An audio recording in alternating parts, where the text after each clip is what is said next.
Hello student, welcome back to another video of St. Michael's Academy e-learning class. I'm Sri Ram teaching you economics of class 10. Today I'm going to start a new chapter titled Money and Credit. So let's start. Money as a medium of exchange. My dear student, before starting this, we must understand the term money. What is money? ये money होता क्या है? Okay? So we can define money can be defined as anything that act as medium of exchange, store of value, and unit of accounting to facilitate the economic activities and transactions. Okay, now another term that we are having is credit. What is credit? So credit is an agreement in which lender supplies the borrower with the money, goods, or services in return for the promise of future payment.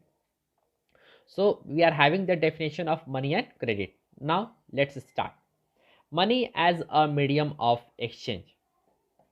Money as a medium of exchange.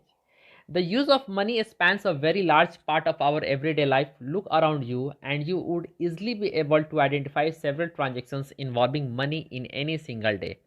Can you make a list of these? My dear student, being as a student, you used to make a lot of transactions every day with the help of money. Like you used to buy your pencil, pen, notebook, eraser, and lots of thing or stuff. All these things are exchanged with the help of money. So that's why money acts as a medium of exchange. In many of these transactions, goods are being bought and sold with the use of money. In some of these transactions, services are being exchanged with money. For some, there might not be any actual transfer of money taking place now, but a promise to pay money later.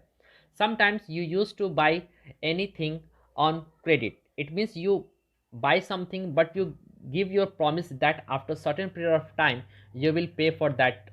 That means there is a situation of credit. So that's why it is mentioned here.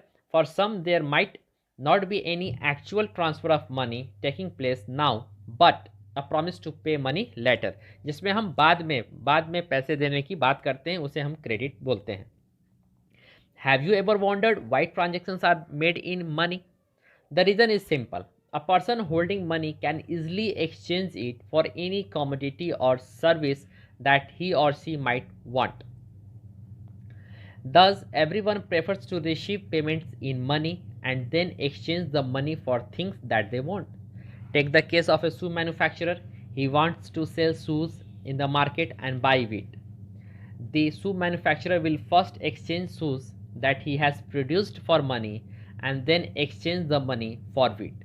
Imagine how much more difficult it would be if the shoe manufacturer had to directly exchange shoes for wheat without the use of money. He would have to look for a wheat growing farmer who not only wants to sell wheat but also wants to buy the shoes in exchange.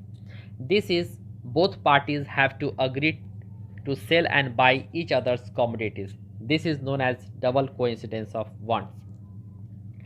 My dear student, in olden days, human needs were simple and there was direct exchange of goods called barter system. In this system, a man gives his surplus goods in order to get other goods of his requirements. For example, a farmer receives cloth from the weaver in exchange of his surplus wheat. On the other hand, a weaver receives wheat from the farmer by giving his surplus cloth. In this way, requirements of both the persons for both the goods were adequately met. This was the system called barter system. The another name of barter system is CC economy, that is commodity for commodity. With the progress of civilization, the number of goods and services to be exchanged had increased. This created difficulty and inconvenience in the direct system of exchange. With the increase in number of goods and services in the economy, the barter system could not be possible. Solution of this problem of exchange become the basis for the origin of money. Okay, so what this is known as the double coincidence of wants. What a person desires to sell is exactly the other desires to buy. In a barter system where goods are directly exchanged without the use of money, double coincidence of wants is an essential feature. In contrast, in an economy where money is in use, money, by providing the crucial intermediate step, eliminates the need for double coincidence of wants. It is no longer necessary for the shoe manufacturer to look for a farmer who will buy his shoes and at the same time sell him wheat. All he has to do is find a buyer for his shoes.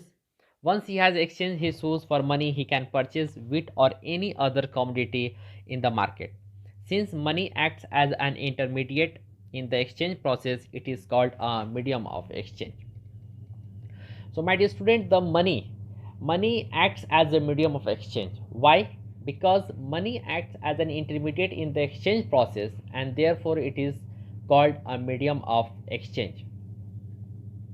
Money is an item which is used as a medium of exchange. In modern economy, money work as an intermediary. It is used as a medium of exchange for goods and services. It is also used for payment of debts. The introduction of money replaced the barter system. Before the introduction of money, Indians used grain and cattle as money. In a barter system, selling and purchasing of goods and services was done with double coincidence of wants, that is, by fulfilling mutual wants without the use of money. In this system, goods and services was exchanged for another goods and services. It was also known as CC economy, that is commodity for commodity. Now, money acts as a medium of exchange. The reason for using money, rather than other commodities and mode of exchange are: number one, a person holding money can easily exchange it for any commodity or service that he or she might want.